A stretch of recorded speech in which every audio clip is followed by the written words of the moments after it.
يا سي بدر الدين سأقف لك. تفضل. تفضل بدر الدين. لتشدو. أجمل عيد يوم يا ناس، اليوم يا ناس، الدنيا كلها أفراح وعراس، أفراح وعراس. امتى كانت الأغنية؟ جميلة هذه امتى كانت الأغنية؟ أغنية المبدع خالد قبل 60 خالد. سنة. تفضل حبيبي. قبل 60 سنة. مرحبا بكم إذا من جديد أصدقائي. المغرب يكتب فصل جديد في الملحمة المونديالية في قطر بهذا الإنجاز غير المسبوق، سواء على الصعيدين الإفريقي أو العربي. رائع، تاريخي، أسطوري هذا الإنجاز ديال المنتخب المغربي. نبداو مع العضو ديال العائلة المباشرة القريبة ديال كرة القدم المغربية، فؤاد صاحبي. أكيد، لأنه انتصار تاريخي، خاصة وأننا تصدرنا مجموعة ديال الموت اللي فيها كرواتيا وبلجيكا، الأضلع اللي كانت متواجدة في الربع ديال النهائي ديال كأس العالم روسيا. انتصار أيضا على بلجيكا، انتصار على كندا، من بعد الأمور تشابهت كثيرا، انتصار على إسبانيا واحدة من أقوى المنتخبات عالميا، انتصار اليوم على البرتغال في ظل غيابات وازنة ديال أكرد ومزراوي. اعتقد على ان عطيه الله واليامية كانوا في المستوى، ثم لاعبين اللي غيدخلوا ايضا في مكان المصاب سايس وغادي يكونوا في نفس المستويات. الغريب في الامر فؤاد ان يعني القوه ديال هذا المنتخب المغربي كتكون في الدفاع ديالو. اليوم 80% ديال الدفاع ما كانش، ويمكن نقولوا 90% لان عارفين ان يعني اشرف حكيمي لاعب وهو مصاب. غتلقى اذا منظومه بالضبط، غتلقى اليامية لمن يحضر واشرف داري وبانون اللي ابلوا البلاء الاحسن وخداو نزالات وعطية هوائيه الله. وعطيه الله. انا في اول ديال هنايا ديال البرنامج قلت على ان انا جد معجب بالطريقه الدفاعيه اللي كيدافع في المغرب، لان قلت كاين 3 شبكات دفاعيه منظمه كيستخلصوا كل الكرات ووراءهم حارس عظيم، واحد من احسن الحراس. والدليل هو اننا اليوم احسن منتخب من الناحيه الدفاعيه دخل علينا هدف. صحيح. وبالتالي تشابهت كما قلت المباريات باش نخرجوا اسبانيا ونخليوا لها الكره، ونخرجوا البرتغال نخليوا لها الكره، ونديروا مرتدات قاتله. فخص يكون عندك طاقم تقني كيتراسوا الركراكي، يكون عندك طاقم طبي كيتراسوا الهيفتي اللي يسترجع اللاعبين ويسترجع الطراوه ديالهم، وطاقم ديال الاداء اللي هو الحبشي. فكنعتقد اليوم كل الامور صبت باش تكون عندنا منتخب قوي. واللي جميل هو ان وليد ركراكي ستار يجمع ما بين اللاعبين البطوله واللاعبين اللي خرجوا يحترفوا برا واللاعبين اللي جايين من برا، وان الكل فرحان، اللي كيلعب فرحان واللي في الكرسي فرحان واللي طالع فرحان. فاليوم هنيئا لنا مجموعه في هذا انتصار اللي غنتكلموا عليه واحد العدد ديال السنوات، لان فيه كل الامور الجميله بدفاع قوي بروح قويه. والاكيد على اننا اخرجنا المغاربه اينما حلوا وارتحلوا، لا افارقه ولا عرب، كلهم ناشطين وفرحانين بهذا الانتصار. نتمنوا على الله نزيدوا الامام، واليوم كل الشهيه مفتوحه لاي فريق اللي جاي. ربما اللي نحييه اليوم في ظل هذه الظروف الصعبه اللي عاش المنتخب المغربي، كنا ديما كنتكلموا على انصهار الفرد في المجموعه، ان لو سيستيم بقى واقف رغم غياب الركائز الاساسيه ديالو. خالد، هذا هو الانجاز. صحيح، ولكن هو إنجاز في حد ذاته، لأن في غياب الركائز المنظومة تشتغل. ولذلك اليوم ما نحييه هو المنظومة، لأن الوظائف ممكن أن يؤديها، وثبت ذلك بالملموس أن أي لاعب داخل هذه المنظومة يؤدي هذه الوظائف. اليوم نتحدث عن دفاع بغياب لاعبين، ولكن بدفاع دعنا نقول لك متكامل. مدافع أيمن يلعب بالقدم اليمنى، رجل أول في الدفاع والياميق الذي وصف من قبل الصحافة العالمية أنه رجل المباراة في الدفاع، أدى أداء بطولي، يلعب بالقدم اليمنى. من معه في الدفاع في قلب الدفاع رومان سايس وهو يلعب بالقدم اليسرى، ولدينا مدافع أيسر يلعب بالقدم اليسرى. هذا هو الحلم المثالي لكل مدربي العالم، أن يتوفر لديه قدم يمنى قدم يسرى، متوسط الدفاع قدم يمنى وقدم يسرى. كان هناك تخوف، ولكن ما هو الشيء الذي ساهم في إذابة هذا التخوف؟ هو انصهار اللاعبين في المنظومة. الآن أصبحوا يحفظون عن ظهر قلب كل الوظائف المطلوبة منهم. لا تجد لاعب يخرج ويشد عن القاعدة أو ينسى أو يتناسى أو يحاول أن يخرج من المنظومة. نعم. اليوم أناحي. من واو. في العالم لا يتكلم اليوم عن أناحي. عن أناحي في المباراتين أناحي. الأخيرتين. اليوم يقولون ما إلى ماذا وصلت قيمته السوقية. أقل شيء ممكن اليوم أن تدفعه في أناحي في السوق الانتقالات هو 25 مليون. هذا هو سعره قبل أن تنطلق المباراة. بعد انتهاء المباراة والنصف النهائي ستصبح 35. نعم. اليوم نتحدث عن ياسين بونو، وأعجبتني الخلاصة أو طريقة تقييم اللاعبين وتقييم بونو المنتخب اللي تم اختياره مرتين متتاليه كاحسن لاعب، وهو شوف أنا- وحنا كنشوفوا الصوره نعم. خالد وأعود لك. يقول لست احسن لاعب في هذه المباراه، احسن لاعب في هذه المباراه واعطى لو تروفي. يوسف النصيري. هذا السيد هذا يعني استثناء، أنا أقول لك لماذا استثناء في تاريخ كره القدم. نعم. هذا السيد دعني. هذا ياسين بونو. دعني أوصل. قالت صحيفة ماركا: لمن نمنح جائزة أفضل لاعب؟ المفروض أن نمنحها للفريق بكامله أو نمنحها للمدرب، وهذا شيء غير قابل للتطبيق. إذا كان علينا أن نختار واحدا فلنختار ياسين بونو. وياسين بونو قيمته وقوته في أنه يبعد عنه الضغط ويقول: احنا جينا فقط مقصرين، تلقينا راسنا في الدوري شوف غير فينال. من الندوه الصحفيه شيء مهول. مهول. الهدف الجاي ما نعم. كيسميش كاع، ما تسميش. ما كيسميش. غريب جدا، غريب جدا. ماتش ابخي ماتش. كيف يفكر، كيف يبعد الضغط عن نفسه وعن زملائه.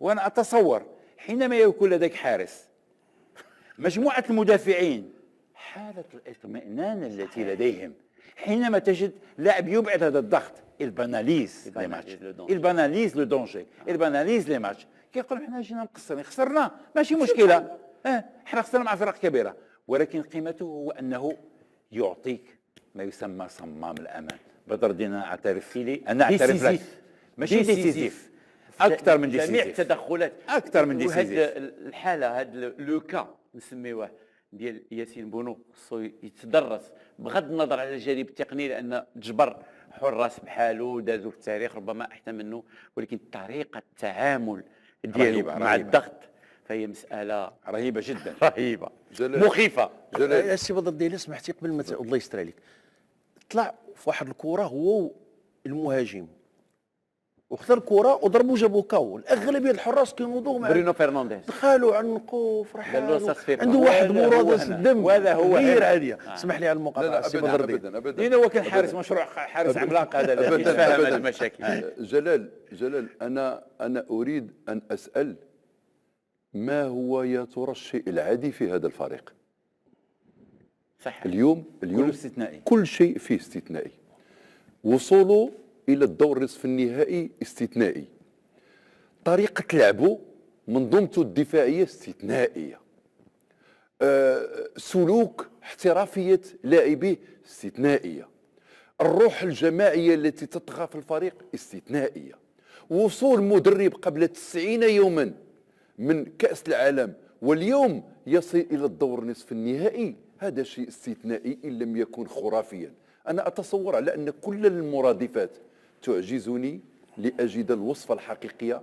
هناك من يتحدث عن معجزة، هناك من يتحدث على أن المستحيل ليس مغربيا، هناك من يقول على أن المغرب كسر منطقا ساد إلى وقت قريب كأس العالم، لما كان على الأقل عندما نصل إلى المربع الأخير جلال كان محتكرا من الأسيوي، من الأوروبيين والأمريكيين اللاتينيين. كانت اليوم هناك آسيا مرة كانت 2002. مرة لما دخلت كوريا الجنوبية هي وتركيا. أه؟ وتركيا لو اوروبا. لا تركيا أوروبا. نعم. كوريا الجنوبية تركيا هي ديل أوروبا دائما نقول. ولكن ف- تبع الاتحاد ف- الاوروبي. فما شاهدناه بالفعل، ما شاهدناه.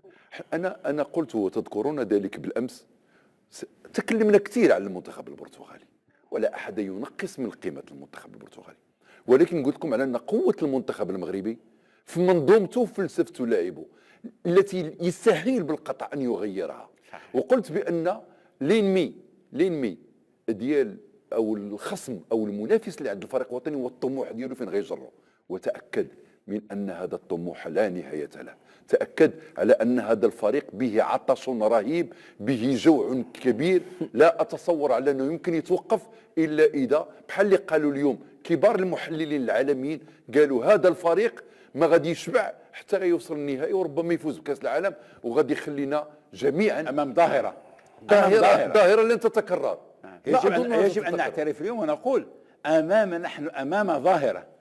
صحيح. اليوم حتى وليد الركراكي لما سئل قال هذا شيء لا يمكن ان يقبله العقل. صحيح. لو سالتموني قبل كاس العالم هل ستفوز على بلجيكا وعلى اسبانيا وعلى البرتغال، ساقول لكم مستحيل، ولكن هناك اشياء حدثت. خالد، جامعه هارفارد يعني الشهيره طبعا لم يسبق لها ان اخطات في يعني توقعاتها، وتكلم عليها وليد الركراكي نعم ما قبل المباراه امس، فهو قال كذب المنتخب المغربي هارفارد، وما ادرك ما هارفارد، علما بانه يعتمد على معطيات. صحيح. جامعه هارفارد الكل يعتمد على هذه المعطيات، الكل يعتمد على المعطيات، لكن المنتخب المغربي كذب هذه المعطيات. لي ستاتيستيك ديالهم فيابل تخي فيابل حتى اليوم. انت اليوم نتحدث عن المنتخب المغربي، ويقال ان ايطاليا حاضره بروحها، صحيح. بفكرها، صحيح. بتنظيمها الدفاعي.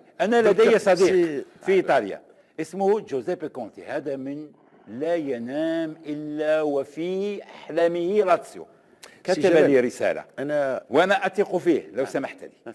قال لي: ciao Yassine, sto vedendo con piacere il tuo Marocco, calciatori molto determinati, لديهم حماس وإرادة. ويقول: ما كوانتو اي فورتي عز الدين أناحي، أصبح الآن ناس انكريديبيلي، جوكاتوري فيرو، انكرويابل، ايفاي سيتي فورتيسيمي. يقول لك انطلقوا أنتم الأقوياء. وقال ماروكو ان سيمي فينالي النيميرو 8 una forza della natura. هذا قوة الطبيعة. اتمنى اصدقائي انكم تستمتعوا بهذا البرنامج اللي كنتكلموا فيه جميع اللغات. بغيت نقول لك السي بدر الدين الإدريسي تكلم على استثناءات. نعم. انا غنتكلم على حسن اختيارات. اولا، حسنا فعلت الجامعه على راس فوزي القجع من اختاروا وليد الركراكي. لماذا؟ لان في شهرين كيعرف كاع اللعابه، كيعرف بطولات المغرب، متبع اللاعبين في فرنسا، كيعرف كل صغيره وكبيره. مني تختار الطاقم التقني فيه بن محمود تجربته الطويله في ليكيب ناسيونال، بخبرته الطويله ضربوا من اللاعبين بالضبط، بالتواصل ديالو مع اللاعبين بامزين بالبروده ديالو. ولا اختيارات ديال الناس التقني اللي غيلعب به وليد الركراكي بان بلوك في 90% كيكون باق، ويمشي على لي كونتر باللعابه اللي عنده، وغيمشي كلشي. كنا كنقولوا علاش تعادل مع كرواتيا، مني كرواتيا اليوم ديزولينا كنقولوا ناقش. لا والله باقي مصر على ان كان الامكانيات ناقش مباراتو جديده. اختيارات ديال التنشيط الدفاعي، ديال التنشيط الهجومي، حنا في نصف النهائي ديال القرارات. وربما هذا الكلام اللي كنت كتقول انا لازم نفوزوا عليه نحققوه في اللقاء النهائي ان شاء الله. كاين الاختيارات ديال التنشيط الدفاعي، التنشيط الهجومي، ديال شكون غيلعب هذه المباراه، شكون يلعب المباراه الاخرى، البدائل. فكنعتقد على ان الاختيارات من الفوق لتحت كانت كلها ناجحه، ونتمنوا على اننا ان شاء الله نبقاو اختيارات غادي في نفس المستوى باذن الله. اصدقائي، نمشيو للدوحه حيث تتواجد بعثه ليالي المونديال هناك. جلول تويجر وامين مرجون، لابد انها يعني جلول يعني امسيه رائعه، امسيه خالده، امسيه تاريخيه، تلك اللي عشت اليوم مع المنتخب المغربي طيله اللقاء وما بعد هذه المباراه. جلول. أهلا بك جلال، وأهلا بضيوفك الكرام وبالمشاهدين في هذه المراسلة التاريخية من الملعب ديال التمامة. هذا الملعب جلال اللي البارح قلت بأنه تتفائل خيرا به بالنظر إلى النتائج اللي حققها الفريق الوطني في هذا الملعب ديال التمامة، والله سبحانه وتعالى يعني ما خيبش الظن ديالك وديال جميع المغاربة، وبالتالي فالفريق الوطني حقق هذا الإنجاز التاريخي في تاريخ كرة القدم المغربية والعربية والإفريقية بمروره الى دور النصف النهائي في كاس العالم. جلال، ما غيمكنش كيفاش نوصف لك هذه الفرحه الكبيره ديال الجماهير المغربيه اللي عاشت هذا الانجاز التاريخي في هذا الملعب ديال